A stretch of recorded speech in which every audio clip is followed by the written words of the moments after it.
Assalamualaikum warahmatullahi wabarakatuh. Kami dari kelompok 2 akan mempresentasikan materi kami yang berjudul Teknik dan Pengembangan Instrumen Penilaian Kompetensi Pengetahuan, yang terdiri dari Mbak Intan Sintiah Dewi Agustin, Mbak Isma Suroida, Mahasiswan Tunggal Nugroho, Mbak Lailatul Mubayyinah, dan Muhammad Arizal Hamid. Silahkan bagi pemateri pertama yaitu Mas Iswan, dijelaskan. Definisi pengetahuan. Pengetahuan merupakan proses berpikir.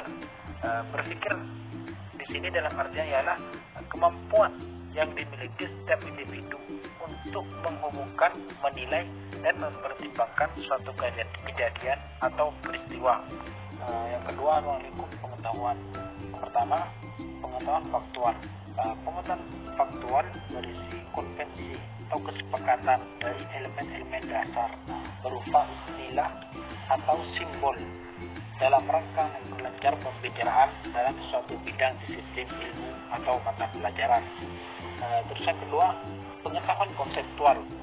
Pengetahuan konseptual memuat ide atau gagasan dalam suatu disiplin ilmu yang memungkinkan orang untuk mengklasifikasikan sesuatu objek itu. Misal,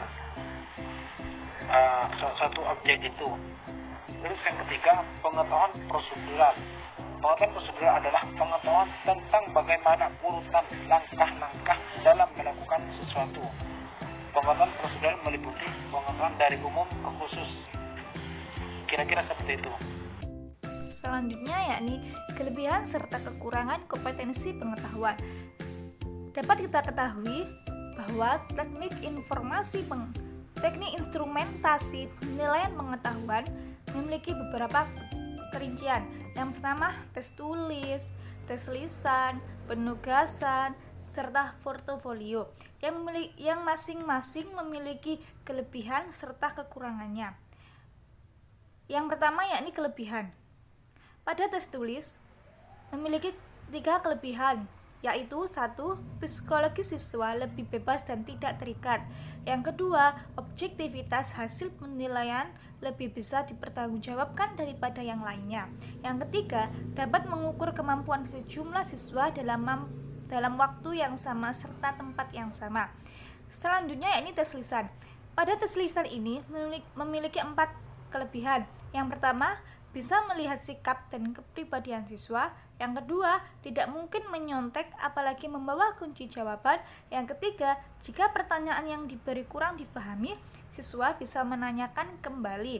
Yang keempat yakni siswa dapat menjawab penggunaan argumentasinya sendiri.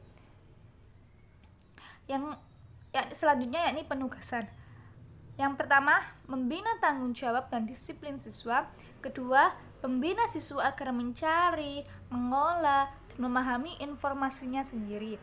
Yang ketiga, jika tugasnya kelompok akan membangun kerjasama siswa. Terakhir yakni portofolio. Kelebihan yang dimiliki yaitu memberikan kesempatan bagi peserta didik untuk meningkatkan kemampuan mereka serta mengajak peserta didik untuk bertanggung jawab apa yang telah dikerjakan. Selanjutnya yakni kekurangan. Pada tes tulis, kekurangan yang dimiliki yakni 1. Kekhawatiran siswa yang menyontek ataupun melihat buku sembunyi-sembunyi serta menyimpan kunci jawaban. Yang kedua, jika menggunakan instrumen soal berupa uraian akan sulit dikoreksi guru karena tidak jelas tulisan serta bahasa yang digunakan sehingga salah pengertian. Selanjutnya yaitu tes lisan. Pada tes lisan ini, kekurangan yang dimiliki yaitu membutuhkan waktu yang lebih lama dan subjektivitas yang tinggi. Sedangkan pada penugasan, meskipun objektif tetapi tidak dapat menggambarkan kemampuan siswa yang sebenarnya karena pengerjaan tugas dilakukan bersama kelompok serta dapat melihat buku dan catatan. Yang kedua, terkadang juga terdapat siswa yang tidak mengerjakan tugas yang telah diberikan.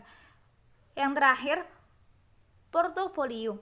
Pada portofolio ini, kekurangan yang dimiliki yaitu membutuhkan waktu lama serta kerja yang ekstra, serta tidak tersedia kriteria penilaian yang jelas.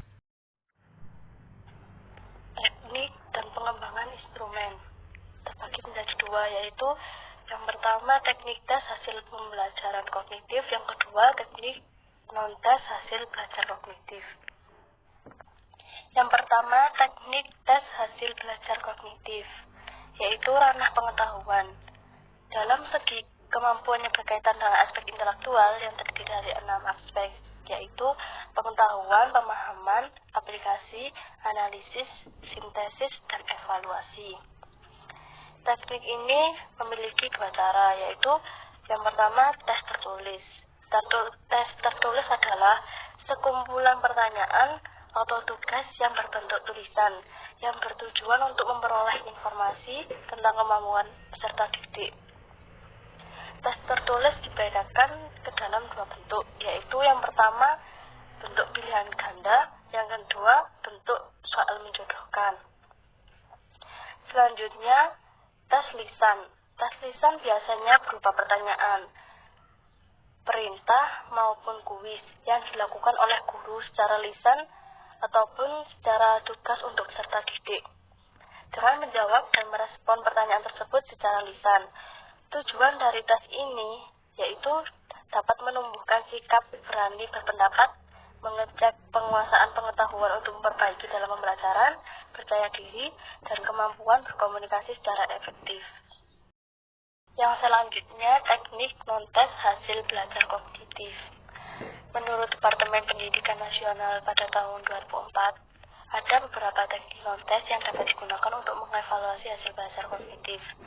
Namun, teknik ini hanya sebagai pelengkap teknis. Adapun teknik non-tes tersebut adalah penilaian portofolio.